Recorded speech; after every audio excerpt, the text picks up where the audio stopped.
Am I live? I think I am.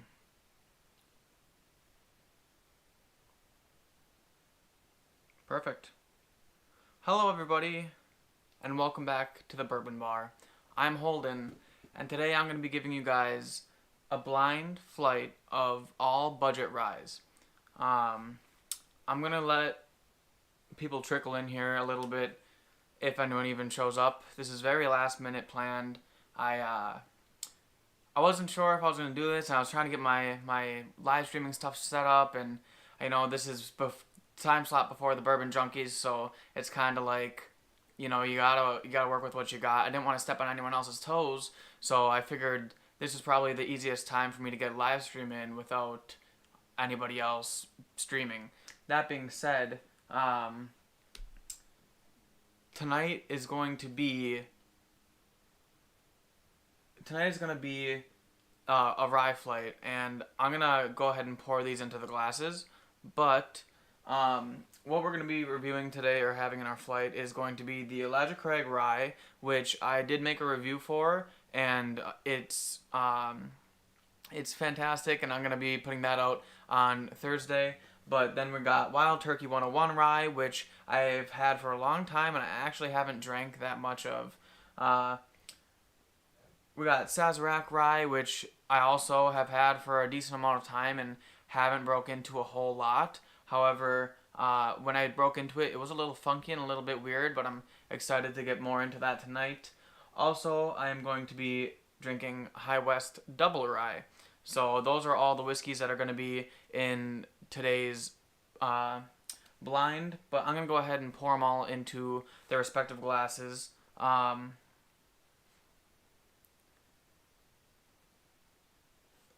This is going in order from A to D. Elijah Craig will be in A, Wild Turkey 101 will be in B, Sazerac Rye will be in C, and High West Double Rye is going to be in D. That being said, it's time that I pour these.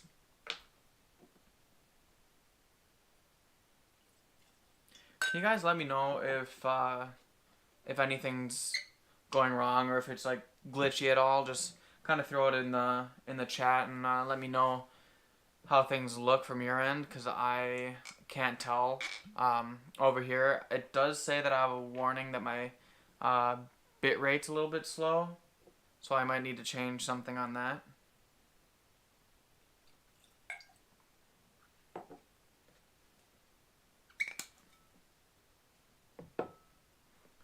Hold on, just bear with me for a second here, guys.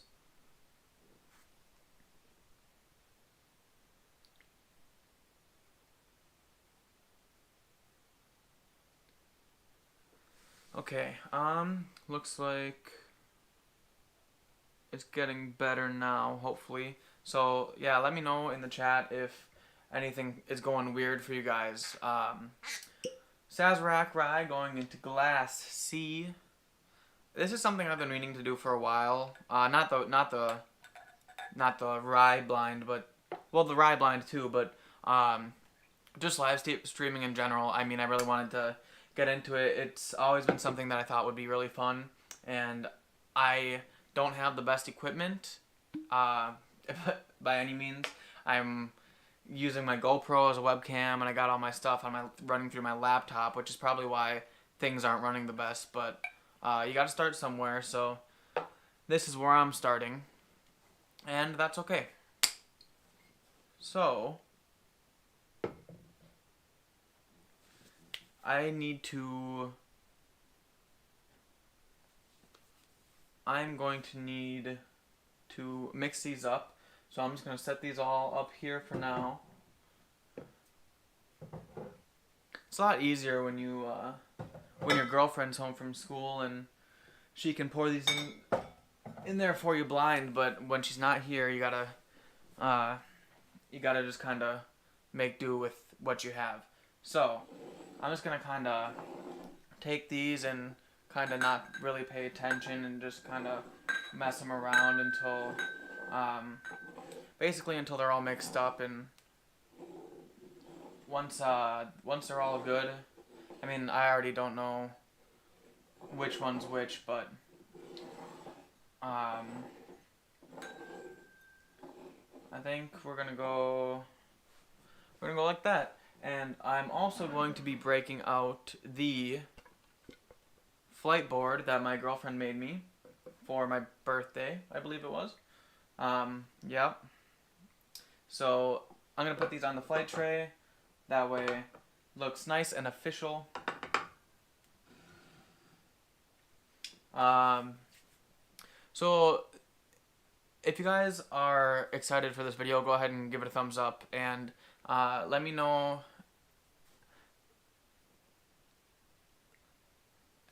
Tipsy Whiskey Shenanigans. Cheers to you, pal. Thanks for stopping in. That's okay that you can't stay, but I'm going to go ahead and get into these glasses probably right away. So this is just kind of something that was very last minute. I know I didn't have it planned very well, but thanks for showing up. I appreciate that. That way there's at least someone in my lobby, right? So I'm going to go ahead and get right into this first glass here.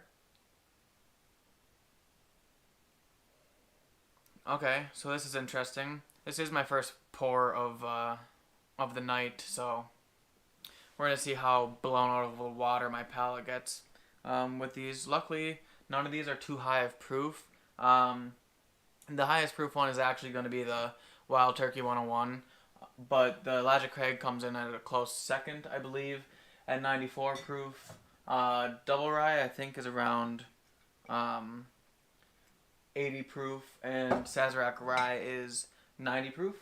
So, I don't know how many ryes all of you guys have had, but the one that I probably drink the most is this High West, only because it's very rye-y, and if I reach for a rye, I usually tend to grab one that is going to be right on that rye palate. However, after drinking the Elijah Craig the other night, I mean, it was fantastic. I couldn't get enough of it.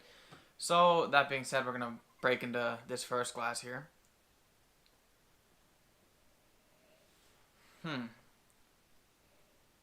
It doesn't smell too familiar, and this is going to be hard for me because it's almost a double blind.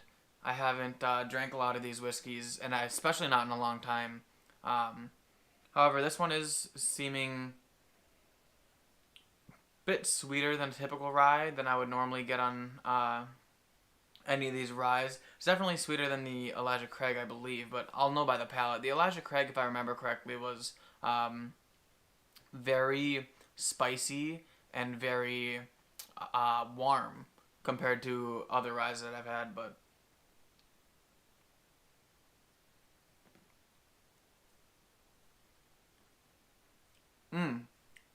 okay. Now that's funky. Um, so there's definitely some sweetness in there. Not a whole lot of rye spiciness, but definitely more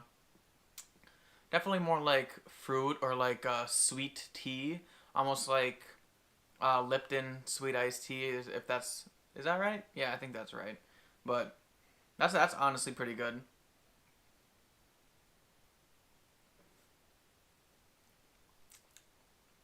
So that is the first one on the tray. And when I talk about these, I'm either going to talk about them A through D, as in A, B, C, and D, or I'm going to talk about them 1 through 4, 1, 2, 3, and 4, just so you guys don't get confused, so you know which ones I'm drinking.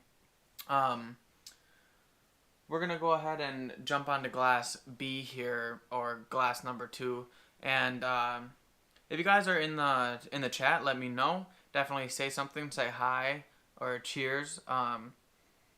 I know the Tipsy Whiskey Shenanigans, probably Steve just jumped in there for a second, but I don't know how long he was going to stay. Okay, this one is a little bit more on that funky side.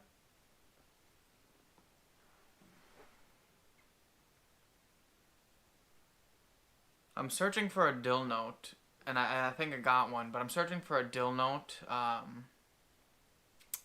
Thank you, Lauren. I like the person who made me that flight.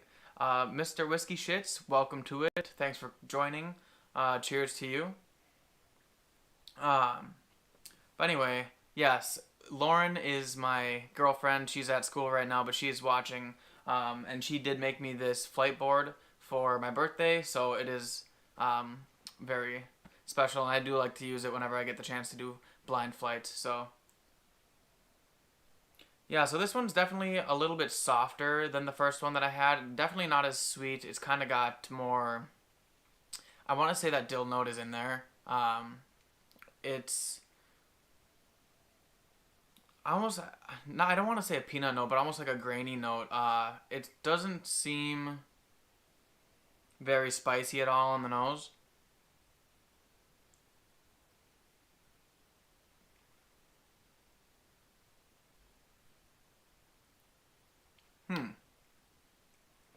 Okay, so that is interesting. Um, on the palate, it definitely has a little bit of that spice coming in and going down. Some of that rye spice. That's interesting. It's been so long since I've had almost any of these ryes. I don't drink ryes very often because, as you guys know, I am the bourbon bar. Uh, However, I do like the occasional rye, which is why I have some. And I've been getting more and more into ryes recently. It's just something that, you got to pick and choose which bottles you're looking for and which bottles you're picking up. And for the longest time, it was just, oh, I don't want to spend money on that rye because that's the money I could be spending on bourbon, and I love bourbon. But you gotta have some ryes in the inventory, which is super important. So if you guys are liking the video, make sure you hit that thumbs up button. We're getting glass C now, or glass number 3 on the nose.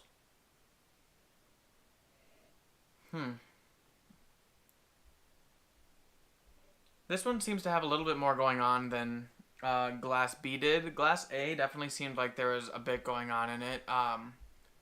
It was nice and complex, but it was still seemed a little bit easy on the nose. This one definitely seems like there's a little bit more. I feel like this one has more oak presence to it, a little bit more of that spiciness on the nose. Maybe a eucalyptus type notes, typical rye stuff, but get this one on the palate. If you guys are just joining, I'd like to re-say everything that I'm doing here. So this is a rye flight. It's a budget rye flight. Most of these bottles are around $30. You can see them up here. We got the Elijah Craig rye, which I just picked up the other day. Wild Turkey 101 rye, which I've had for a long time now. Sazerac rye and High West double rye. All of them are very good ryes, and I like them all. So it'll be interesting to see which one of these I put in first place as the winner.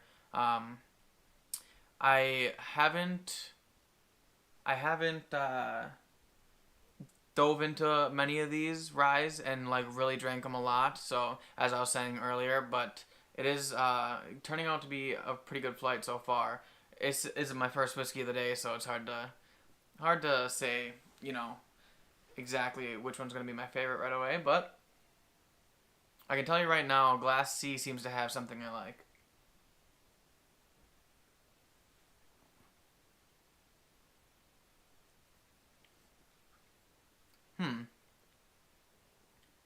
Okay, so there is some caramel in there. OS, cheers, man. Thanks for joining. Thanks for stopping in. Hey, if you guys want to let me know what you guys are drinking tonight, I would love to see it, love to hear it. How many of you guys are drinking ryes with me, and how many of you guys are here hanging out before the Bourbon Junkies go live?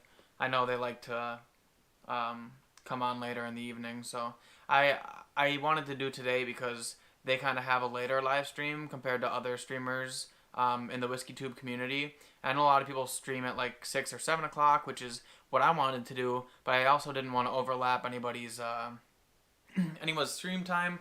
So I decided, hey, let's just go on before the Bourbon Junkies, and they go on really late, so I'll have a couple hours if I need it to stream beforehand before they go on, and people can come here pre-game, just hang out, have a good time. So, but yeah, so lots more oak on the nose here. The palate has a little bit of that cinnamon clove baking spices. Got some caramel in it, which was really nice.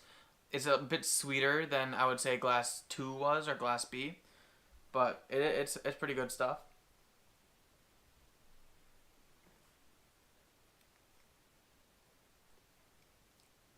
Okay, definitely sweeter. Caramel right up front. Baking spices are prevalent. This could be the Wild Turkey 101, or it could be the Elijah Craig. See, the Elijah Craig has a lot of stuff going on, and the thing that makes me think about Elijah Craig is the fact that the oakiness on the nose is really Elijah Craig type thing.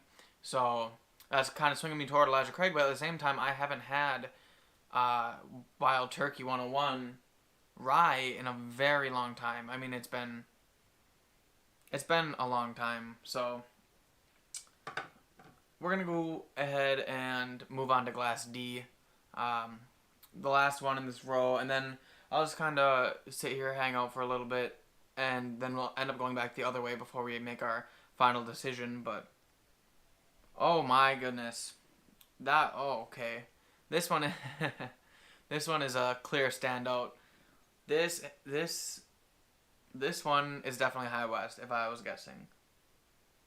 Wow, it's got a lot of that dill right up. Oh man, it smells like I just stuck my nose in a pickle jar. This is a wild one. Wow. Okay, so lots of dill, lots of florally eucalyptus tea notes, like a black tea, unsweetened black tea. Man, I can't get past that dill note. It's the first thing I smelled when I stuck my nose in this glass. Super interesting. I know that's definitely a quality that High West's double rye has, which is a quality that I like, believe it or not. A lot of people, they don't like the dill, but I happen to like dill. I happen to like pickles, so that works for me. It hits my palate nicely. It's definitely pleasing on the nose, so especially if you're expecting it. So.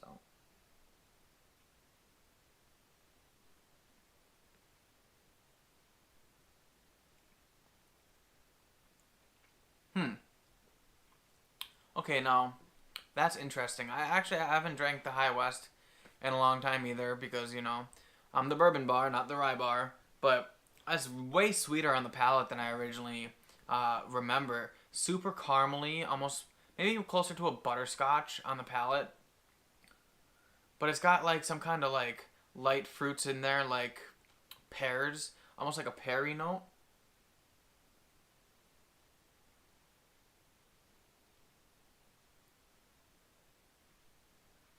Yeah, I want to say some pears in there, eucalyptus. The dill is very faint on the palate. Finish is very light. I mean, very light finish. The color, I probably could tell by the color because I know High West is a particularly lighter rye, but it's still one of my favorites. That being said, I'm gonna give it a minute before I go back the other way. If you guys are still in chat, definitely let me know what you guys are sipping on tonight, and if you're sipping on anything that is, or just what you're doing, bullshit with me. But I also have some water in my Tipsy Whiskey Shenanigans Glencairn.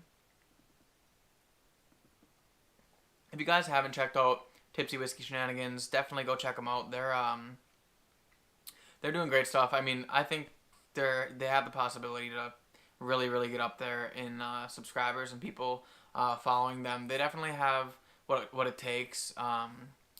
So that's Steve and Alec. I know Steve is kind of the main man over there, but Alec's always usually there on the live streams as well. So definitely super cool guys. Go check them out. And if you guys have ever smelt your water, just know that you're not the only ones because it's just a force of habit. You put a Glencairn glass in my hand and then I go, instead of drinking it, I put it up to my nose and try to smell it. And I don't even know why because it's just quality cold water. Not bad though. I would say notes of nothing, fragrant aroma of nothing, but it does have a little twinge of lead pipes. Hashtag Flint, Michigan. Just kidding. Cut that one out. Yeah, but I think I'm gonna go ahead and start turning around and going back the other way with this blind here. So far, I would say that number one is gonna be glass C. Number two for me is going to be glass A. Number three for me is glass D, and the last place is probably glass B. But I haven't gone the other way, and things changed drastically. So I'm gonna go ahead and start doing that on the nose here. Okay, so I guess the dill is a little bit tamed down now that I took a break and took some water. It's definitely apparent after you place it back to back to back against some more similar ryes. But once you get it back fresh on the palate, it's not overwhelming at all. It does kind of have like a light, very light cinnamony note in there.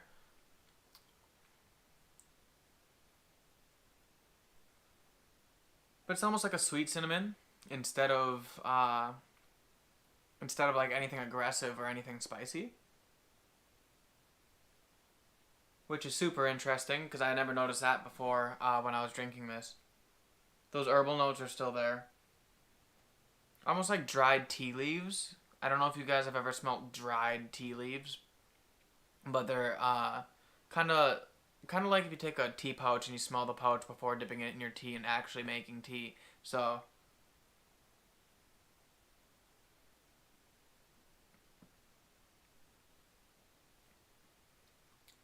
yeah, so definitely some sweet caramel notes on the palate there. I want to say there's a little bit of vanilla in there along with some clove,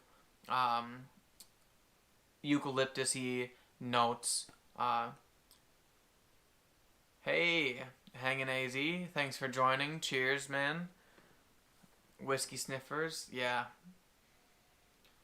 Sniffing a whiskey is probably the best part of drinking whiskey, to be honest. I mean, obviously the drinking and consuming of the actual whiskey is fantastic, but the amount of people that will make fun of you if they're not whiskey drinkers and you're just sitting there smelling the glass for a solid 10 minutes between drinks, like, people have no mercy. But honestly, smelling the whiskey is a very, very important part, so I enjoy that part very much.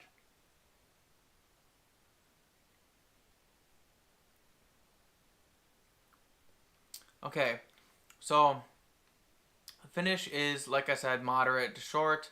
A little sweetness on the palate, eucalyptus-y, black tea on the palate. Definitely some dill and dried tea leaves on the nose. It's not my favorite in this group, but it's more unique. It's something that I pour if like I really wanna pick something apart and like kind of just have something different that's not center of the road rye whiskey. But I think that one, it's not my least favorite, I don't believe, but it's also not my favorite because it's definitely just a unique one.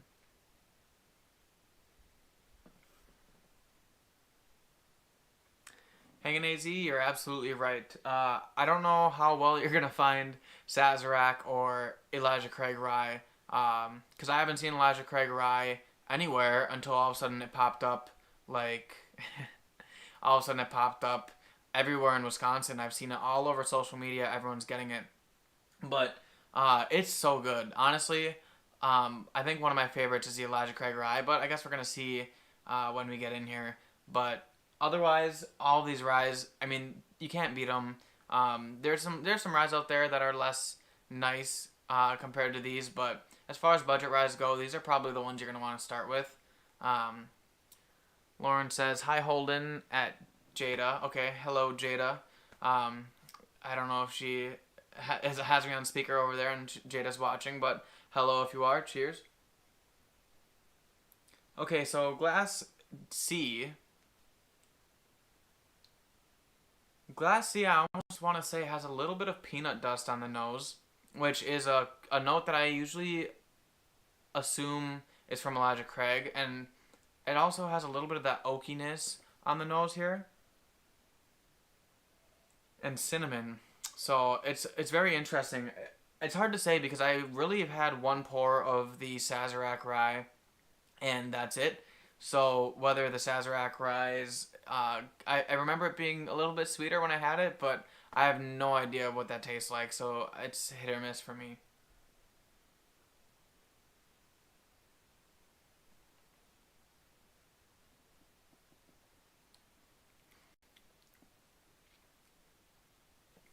Definitely some cloves and stuff in there. Definitely a spicier finish and a little bit longer of a finish, but um, that oak is just on the front there, just a tiny little bit in the beginning. Then it kind of dies down into some sweeter, nicer notes. I'm still getting some kind of light fruit, maybe like apple skins or pears, something sweet, along with a little bit of caramel and some baking spices. So that one is pretty good stuff. Hangin' AZ says, I see Sazerac on the shelves frequently. Well, Hangin' AZ, you are lucky because around Wisconsin, they're never on the shelves. I want to say once every 2 to 3 months, I'll see 5 bottles of Sazerac on the shelves in all the stores around the area. And then within 2 to 3 days, they're all bought. And half the time, they're a little bit overpriced. So there's that, which isn't fantastic. But hey, that's what you get when you're drinking Buffalo Trace products. So, it is what it is.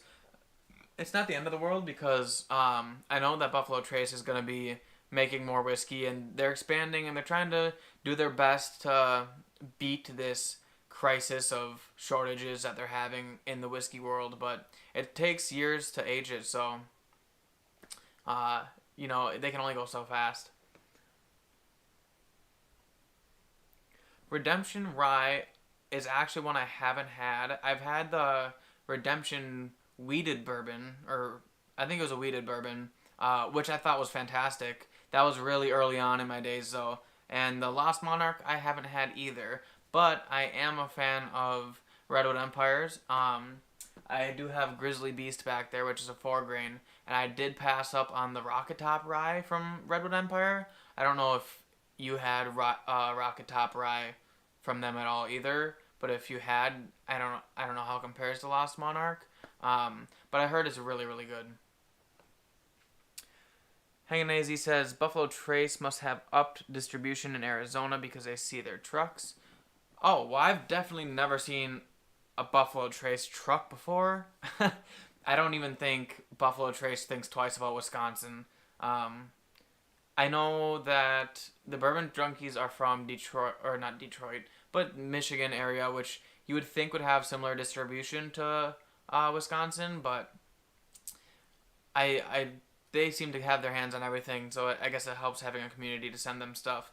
But as far as the upper states up here, I don't think I've seen a lot of it around, especially Buffalo Trace. I actually got kicked out of a liquor store for talking to a guy about Buffalo Trace, and he was telling me that it was supposed to be $40 a bottle minimum, and that like when you see it for $40 a bottle, you should buy all of them. And I'm like, I got one for $26 the other day, and I know that's what they charge. That's like MSRP, so I don't know why you would buy it for $40 a bottle. And we basically kind of bickered back and forth, and it wasn't even in a mean way, but he just stands up and kicks me out of his store because I was just telling him that Buffalo Trace isn't worth that $40-$50 price, but it is what it is.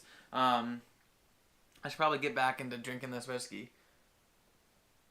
So yeah, so Glass C, definitely some more aggressive notes, which is something I like. A little bit more bourbony, with that sweetness in there and kind of like a nuttiness on the nose. Uh, I don't know all the mash bills for these, but I do know that the High West Double Rye, I believe, is uh, 100% rye, or it's like the 98.2% malted rye or something like that. But the Elijah Craig is a barely legal rye at 51% rye, and I think it was like 51% rye, 35% corn, and 14% malted barley. I believe is what it was. So Hegnazy says regular B Trace is 22. Eagle Rare is harder to find. Yeah, so I definitely don't see it anywhere near $22 in Wisconsin, and I haven't found a single Eagle Rare in Wisconsin. I did get one from someone on one of my subscribers and reached out to me through Instagram, and we coordinated something where he found one for me, shipped it out. I paid him, it was around $35-$40 for that bottle, which I was willing to pay. But I was looking for Eagle Trace for a minute. I mean, I was looking for it for probably 4 months straight. Of really just like every time I went into the store, like, hey, did you see any Eagle Rare or Eagle Rare recently? And they're like, no, I haven't seen any. None's came by. So it was about 4 months of hardcore searching before I finally just got it from someone on Instagram. But I really just wanted the bottle because it kind of completes my like typical Buffalo Trace collection. The stuff that you can usually find when the world's not in a bourbon crisis. But it is a bottle that I really really liked. And shout out to his name is Lego Lord. I forget his name is Spencer. And he on Instagram he sent me out it's actually a store pic of Eagle Rare, so that was very very nice of him. But all right, we're gonna get on to Glass B.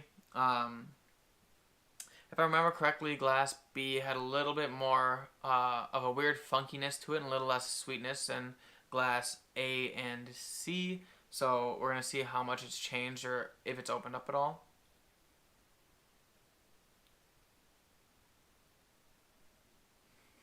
Okay, so definitely a little bit spicier on the nose.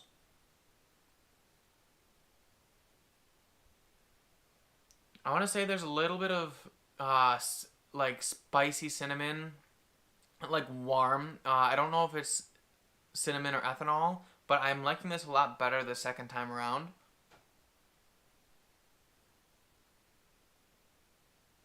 I want to say there's green apple note that I'm finding in there, a little bit of the caramel. Seems a little bit sweeter than the first time I came through it. But Hanganazy says I found 2 bottles of Eagle Rare at a grocery store for $32 a piece.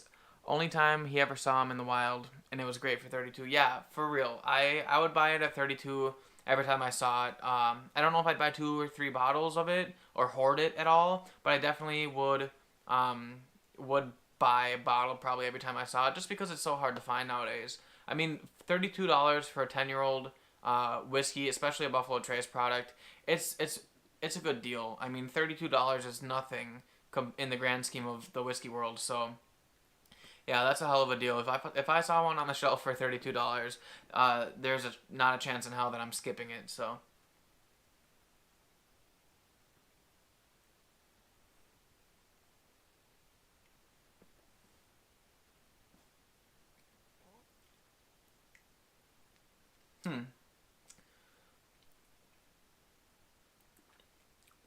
Okay, now this is making me second guess myself because this one kind of went more into those bourbon notes as well. There's definitely an aggressive baking spice note that I'm getting on the palate, but it is followed by a little bit of like butterscotchy sweetness. It's not anything super aggressively sweet, but it's kind of reminding me a little bit of a bourbon here. So now I'm considering if this one's Elijah Craig and that one was Wild Turkey. But if I remember correctly, Wild Turkey was also very cinnamony and clovey with their rye. So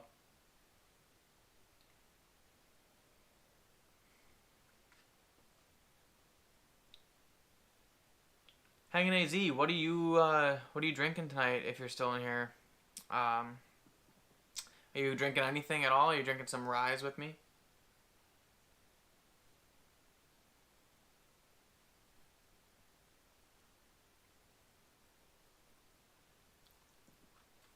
Okay. It's almost not, I don't want to be saying drying on the mouth, but it definitely feels like it's got more of a drying aspect.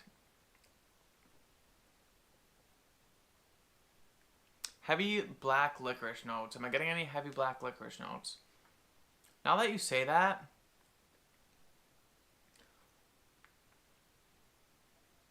I might have been. I'm gonna have to go back through and just kind of give them a quick once over to see if I had any black licorice notes. The thing is, I haven't had black licorice in a long time because when I was a kid, I, like any other kid, loved licorice because who doesn't? And then we went to my neighbor's house. She was an elderly woman, and she gave us black licorice. And as a kid, not knowing what black licorice was or what to expect, I was more than happy to shove it in my face and start eating it. Um, then I started crying because I didn't like it, and ever since then, I kind of stayed away from the black licorice scene. But I do vaguely recall what it tasted like, so I'll have to watch out for that in these. I'll let you know if I find anything.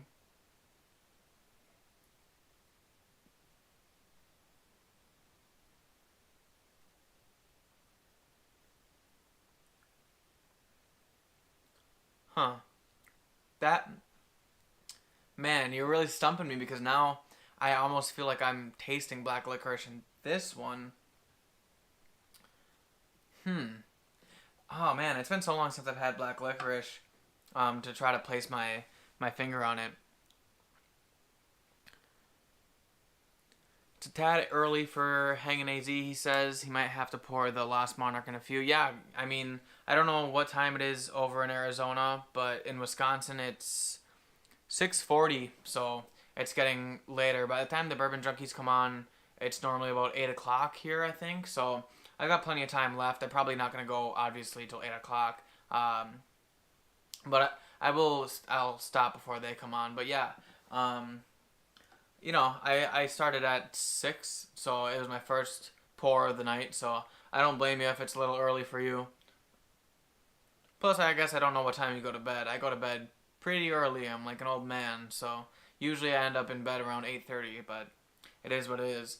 Now this is one that I am wondering about because it's super like vibrant, almost like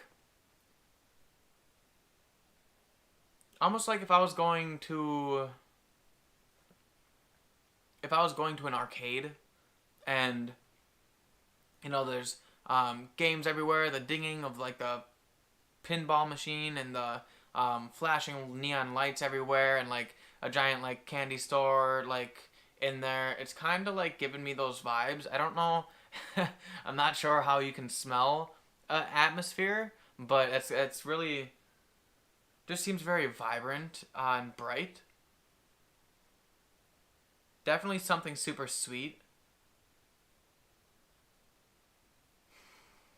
Man, once you said that black licorice, I can't get it out of my head. I gotta. It's hard to even remember what black licorice tastes like.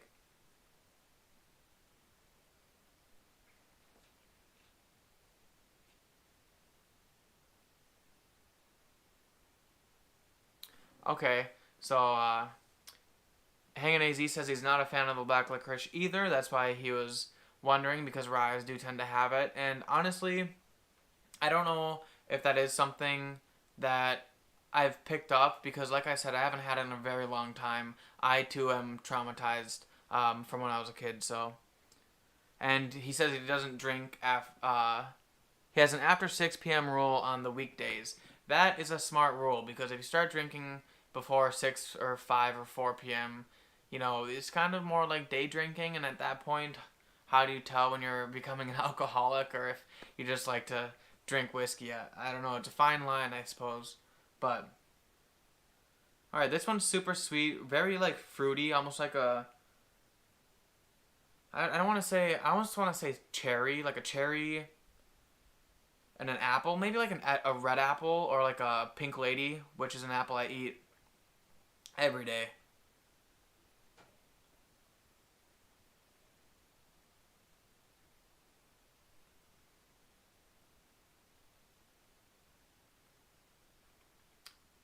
Yeah, there's just something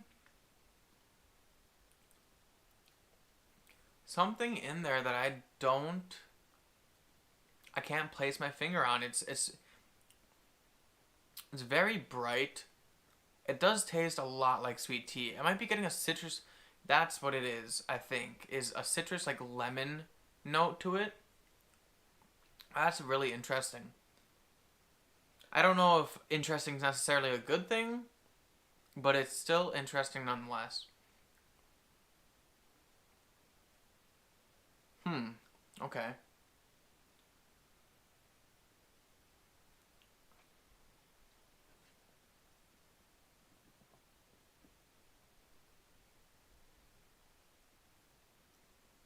There's definitely some kind of fruits in there. I want to say that there's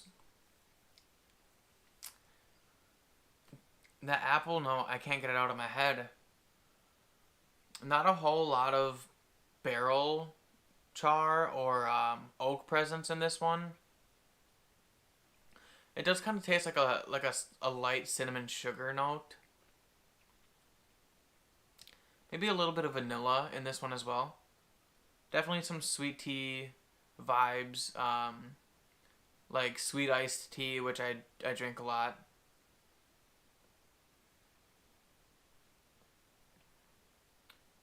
Hangin' AZ says he loves the citrus notes on rye. I actually do too. On some of them, it's hard to tell because I used to not like the citrusy type notes, but then I started drinking whiskey sours and making whiskey sours, and those like one of the main ingredients is pure lemon juice, and it's such like a tart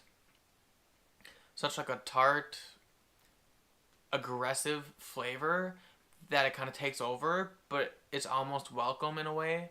And so ever since I started drinking those and I picked up on citrus notes in my whiskey, it's kind of something that I've um, been enjoying. So I am going to I'm gonna work my way back the other way, super quick. Not really giving you guys too many notes, but I gotta try to decide the winners and losers of this flight. So, okay, this one kind of just got like a very floral note. Just for a split second, I smelled like a potted flower. Ah, that's interesting.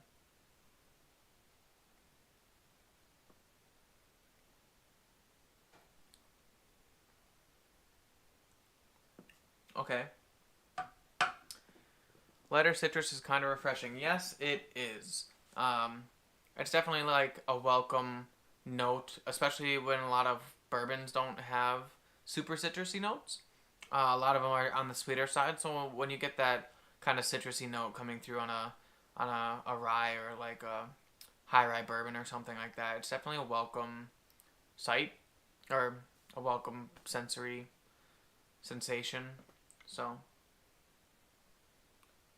I'm really liking Glass C. Glass C or Glass 3, whatever one it is really hitting the mark with me today. I think this one's going to be number one. Almost seems like an obvious winner.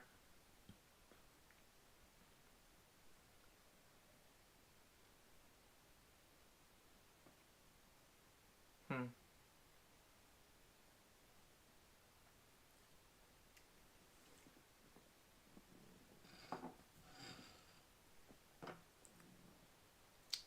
Okay.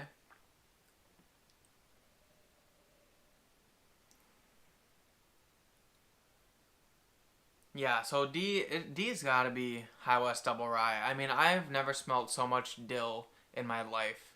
Uh, are you a fan of dill hanging AZ? Do you like pickles? Are you a big pickle guy? Cause um, Glass D is full of dill pickles. It's an interesting one too because, I mean, the dill note is very upfront on this one, and it at first glance it might be the first thing you would smell or taste, but behind it, if you go a little bit deeper, you do get kind of like a sweeter caramely note, and definitely maybe a little bit of mint, like a menthol or like a spearmint.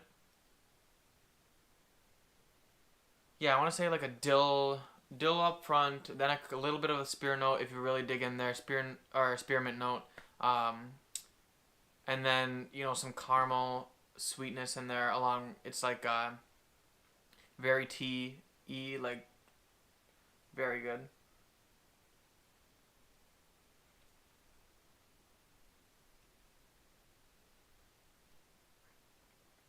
Huh. And that one really does. It does kind of hit the spot. It's weird because that dill note is just so confusing on the front, but every time I have it, I'm like, man, that is really good. You love pickles and can handle the dill note if it's not too strong. Well, I think you would really like the double rye, and honestly, out of the four that are up here, I believe double rye is the cheapest. I actually found it on sale for, I want to say $23 or $22 or something, super cheap. But if you're trying to get into ryes, the double rye is a very rye forwardy rye. It's very unique. It's probably not going to be one that you pull from the shelf every time you want a rye, but it's definitely very interesting. Yeah, I'm not sure what about rye brings dill and anise notes. It's it's something that some people love it, and while I don't dislike it, I don't want it to overtake everything in the whiskey. Zach Tucker says he likes turtles. Hello, Zach. Welcome to the stream. And I also enjoy turtles. Fantastic. Especially ones that strap headbands on and run around the city fighting crime and eating pizza. Those are my favorite. so, so far, number one is glass C there. And glass D is somewhere in the 2 or 3 spot, and it's hard to tell. I'm gonna have to go back through and get these one more time on the nose.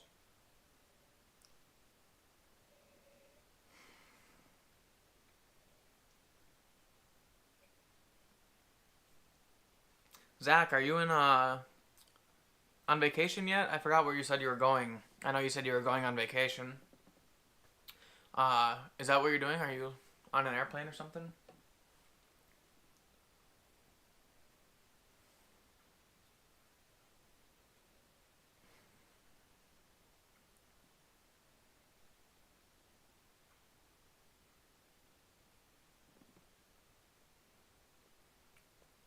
Okay, so number one is definitely really sweet, like candy.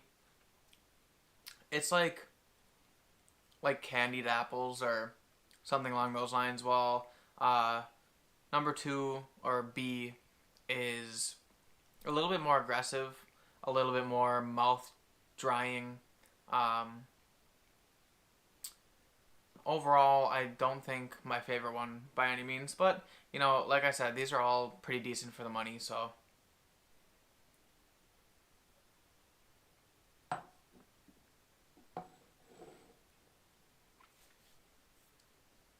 okay, I got my order. So we're gonna go like this. All right. Also, if you guys are just joining on the stream right now, this is a review of Budget Ryes, and I have here with me Elijah Craig, Wild Turkey 101 Rye, Sazerac Rye, and High West Double Rye. So these are all very cheap ryes, budget ryes. They're around the $25 to $30 range for all of these. So it's just kind of seeing which one's the best and which one I like the best. So, starting with last place goes to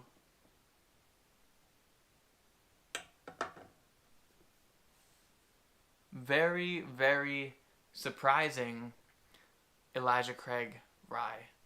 I really thought I liked that better than that. When I reviewed it, I say that that it's really good, but did it really do that bad against the rest of the ryes here? I'm kind of blown away a little bit on that one because I really thought I liked that a lot better. But the thing that I did say in the Elijah Craig rye video is very unique. There's definitely a lot going on. And now that I know it's the Elijah Craig, I definitely am getting a little bit of pepper notes, which I think is what was throwing me off earlier. Is there's a black pepper note in the Elijah Craig rye that I wasn't. It's very interesting and very unique, but it's not something that I really look for in my ryes or in my bourbons or ryes in general. So it's not really not anything bad, especially if you guys like a black peppery note. It's kind of more of a very oak forward bourbony rye. It's barely legal rye, so it's 51%. It's kind of oak forward, very cinnamony, kind of warm. Kind of hits out of his class in the proof area, I would say. There's a little bit of black peppery notes on it, but overall not a bad rye, especially if you guys are into that sort of thing. Like I said, none of these are bad, so be that as it may, Elijah Craig did come in last place. Hangin' AZ says, if you say herbaceous, I will know you are related to Alec from Tipsy Whiskey Shenanigans. Yes, Alec loves the word herbaceous. And herbaceous is probably a word that I should have said more often on tonight's stream because all of these ryes are very herbaceous. Or not all of them, but most of them. Especially third place, which has that dill note and the herbaceousness. So third place is Glass D. Like I said, Glass D is High West Double Rye. It is a really good, solid rye. The reason it's in third place for me is just because it wasn't as good as the first two. That's it. I mean, if I wanted something that was really gonna be a rye and rye forward, Glass D is the way to go. It's definitely unique, and it has to be something that you know going into it what it's gonna be. It's hard to have such an outlier because you're kind of getting used to the notes, and all of a sudden you throw in a curveball that smells like dill and herbaceousness. So that being said, High West Double Rye is Glass. Is third place. So in second place we have Sazerac Rye, meaning first place is Wild Turkey 101 Rye. And honestly, if that's not the biggest upset that I've seen, it's surprising because I was not expecting to get Wild Turkey 101 being my favorite. It's been so long since I even poured that bottle, but what's not surprising is the rye isn't all that different than the bourbon. I do believe it's not an overly rye like in the mash bill. I believe that Wild Turkey 101 rye is closer to the barely legal standpoint, whereas I believe that these two in the middle, the Sazerac and the High West Double Rye, are closer to the 100% or like the very high rye mash bills. So yeah, Wild Turkey 101 rye is the victor, coming with Sazerac rye in a close, well, not very close, but Sazerac rye in a second place. Sazerac was super sweet, very light and easy to drink, nothing too aggressive. It kind of has like a funky finish with like lots of like candied fruit in there. So if you guys are into that really, really sweet stuff, I would definitely go toward the Sazerac. But I think that seems to be a theme with Buffalo Trace, is they kind of like having their whiskeys on the sweeter side, so a lot of people like it. It's much more palatable. That being said, Wild Turkey is the victor, and I I'm surprised only because it's not a very talked about bottle, honestly. Um, I agree, Hanganese Wild Turkey 101 Bourbon is a wonderful daily drinker. I mean, I've gone through probably more bottles of this than I have any of my other whiskeys, and maybe that's because it's so affordable and easy to find. But there's no denying that the Wild Turkey 101 Bourbon is definitely up on that higher tier. It'll be interesting to see the difference between these two.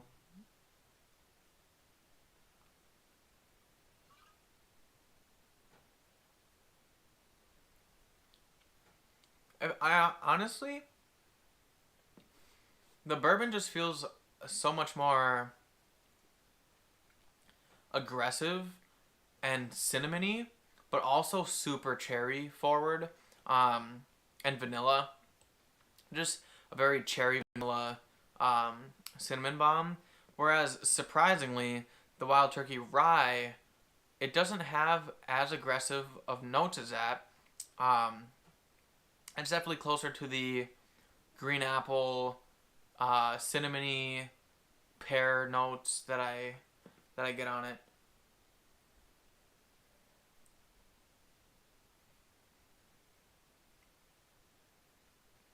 Yeah, the Wild Turkey Rye is a little bit sweeter and lighter on the palate than the bourbon, but overall, really, really good. I do like this Wild Turkey 101 bourbon a lot, and as does I think the rest of the world because it's one of the most popular beginner whiskeys or daily drinkers that has ever lived. I mean, if Wild Turkey 101 hasn't made a list, then it's probably someone who doesn't like the spice. Regular 101, the bourbon is a high rye bourbon. Yes, it is, which is probably why they're so similar in the flavor, because of the high rye mash bill of the bourbon and probably a low rye mash bill for the rye. They're probably not all that dissimilar. Is that a word? Dissimilar. Um, I can actually look up the mash bill of the rye right now. Wild Turkey 101 rye mash bill.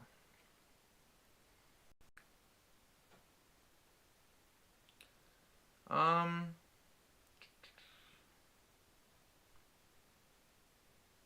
yeah, let's see here.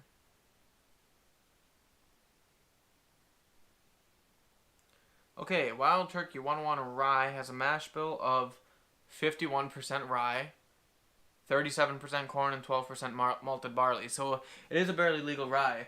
It's interesting because I actually considered these two to be very similar in flavors. Interesting that it's my um, high, my number one and my number four, but I think the reason that is because this Wild Turkey rye is a lot more that uh, cinnamony, bourbony notes, but it's on the lighter side with less dark things. I really think the black pepper in the Elijah Craig was throwing me off. It's kind of like a black pepper, like leathery note, but it's weird coming from a rye. It's not something you would really expect from the rye. So overall, super interesting. I actually also have this one, which I'm really, really wanting to drink. I actually might pour a glass right now, probably in my High West Double Rye glass. But this is a High West Double Rye store pick, and it is finished in Manhattan barrels. So I think that's really cool. It's 11 months in a Manhattan barrel. So if you don't know what's in a Manhattan, it is uh, either bourbon or rye whiskey along with a sweet vermouth and I believe simple syrup or bitters, one of the two. But it's definitely very good. Hanganese asks if I'm a big fan of Brothers Bond, and yes, Hanganese, you guessed it, I do love Brothers Bond. Not only do I love the message that these guys bring with their whiskey, the fact that they give back to regenerative agriculture, but also this is a 4 grain, which makes it kind of unique, and they blended them. They blended this themselves, kind of to be on that Brown Forman palette. So it's got some of those banana notes that people love in Old Forester, but it also has a little bit of that fresh bready note that I get when I'm drinking a wheater, because it is a 4 grain. Um, but overall, it's just seems like a really well balanced whiskey and really an easy sipper. So you can kind of just sit down and drink it without thinking about it too much. I actually saw Jeremy Sires. He just did a video reviewing a bunch of celebrity whiskeys, and he said, I think Brothers Bond placed third out of, it was either third or fourth out of 6. So he said it was a very good average whiskey, perfect for beginners because it's a low proof, very easy to drink, which it is very easy to drink. One thing I'm super excited about though is they're coming out with a cask strength Brothers Bond very, very soon, in the next probably month or so. They said originally Q1 of this year they're supposed to be coming out with the cask strength version. So that'll kind of tailor more toward the whiskey enthusiasts like us, who really like that strong stuff. But overall, the Brothers Bond is fantastic.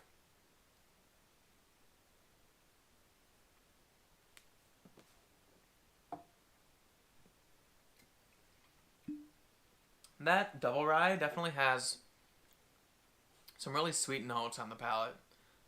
You get past that.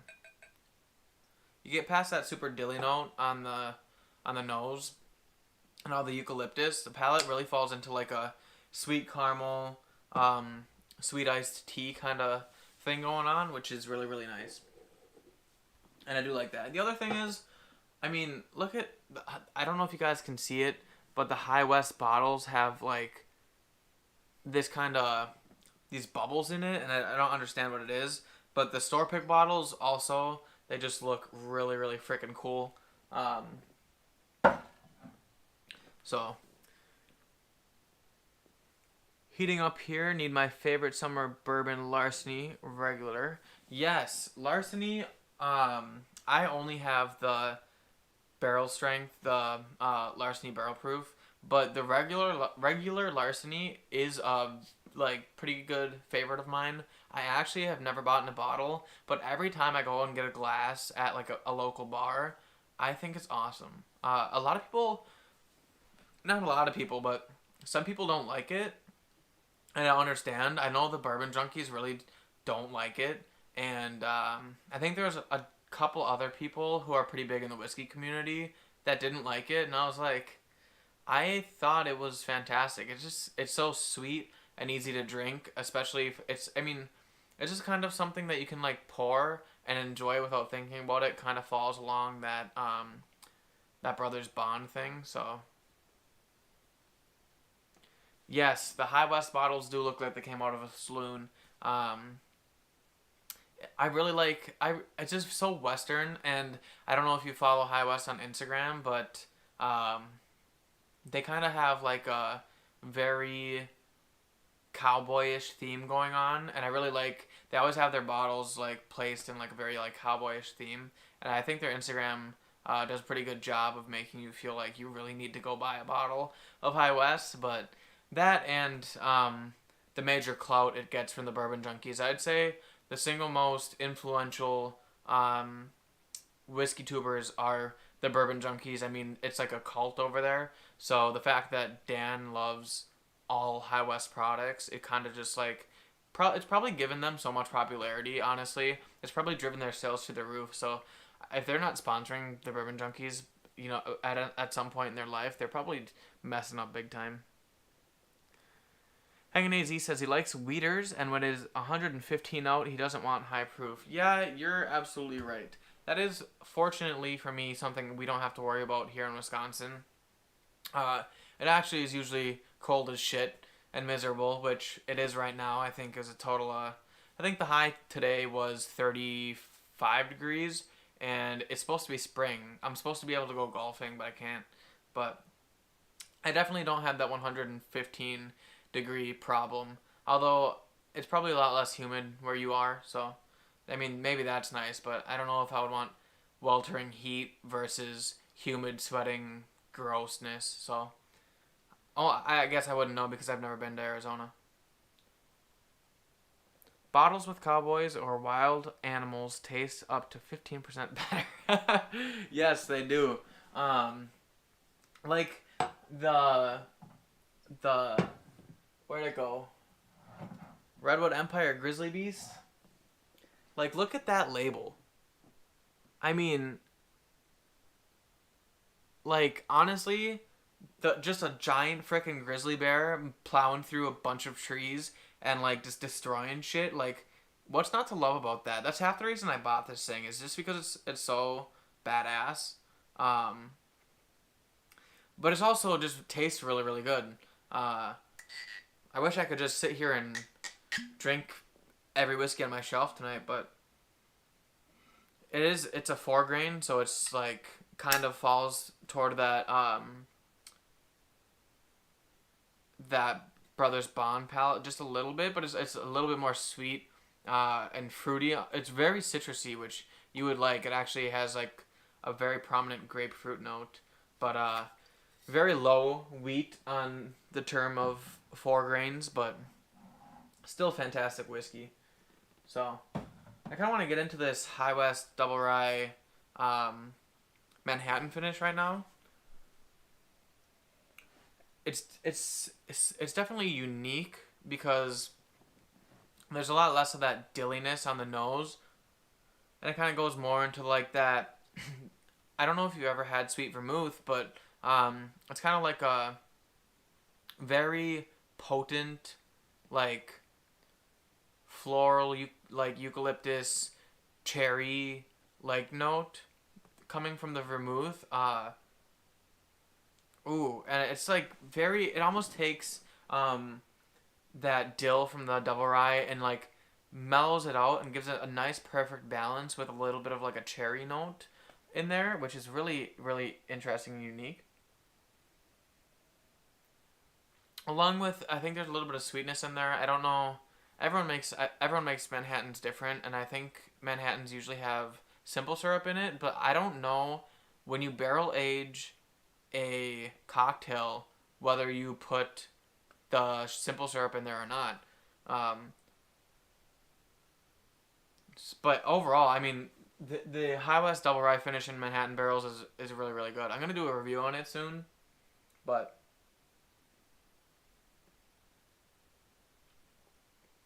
oh, super cherry. Like, it's like someone took um, literal cherries and just squeezed it into a bottle of High West Double Rye. That's absolutely fantastic. I mean, that blows the normal Double Rye out of the water. If you get the chance to ever buy a store picked Double Rye in any kind of finish, definitely do it because you're not going to regret it.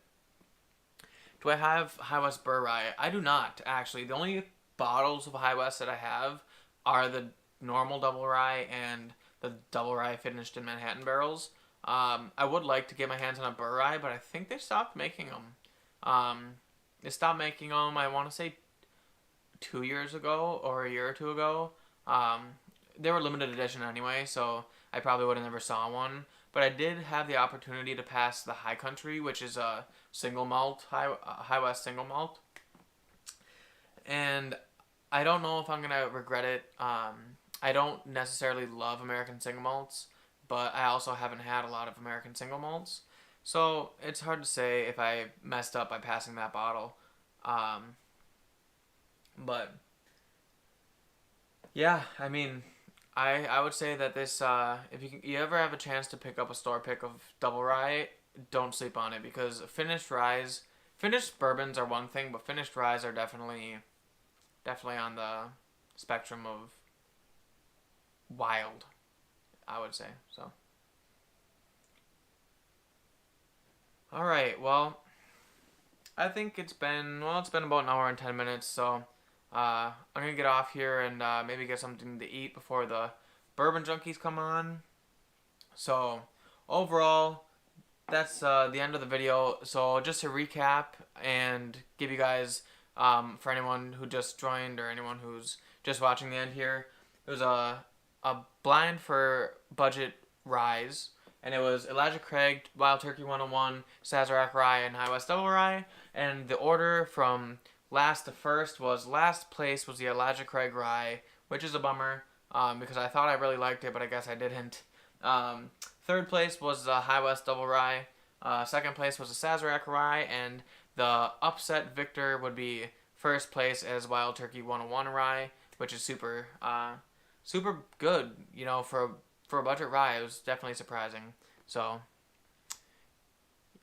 Hyena Z says, I think they only sold the Burr Rye in Utah. Yeah, you're probably right. It probably was a distillery only, but, so was I think the High Country was supposed to be distillery only, but either way. Alright, so that's going to be the end of the video. I'm going to be signing out here. If you guys aren't going to jump on the Bourbon Junkies live stream, well then just have a good night. If you are, I will see you in the Bourbon Junkies. Also, if you guys haven't yet, subscribe to the channel if you haven't, and definitely leave a like on this video, and maybe go check out my Patreon, which is the Bourbon Bar. I also have an Instagram at @thebourbonbar_, so check me out on there. Send me an email at thebourbonbar, WI as in Wisconsin, @gmail.com if you guys ever want to send me anything or just talk and set things up or collab or anything like that. But I am signing off for the night. It was fun hanging out with you guys, and I will see you next time, and I will see you in the next class. Cheers, everyone.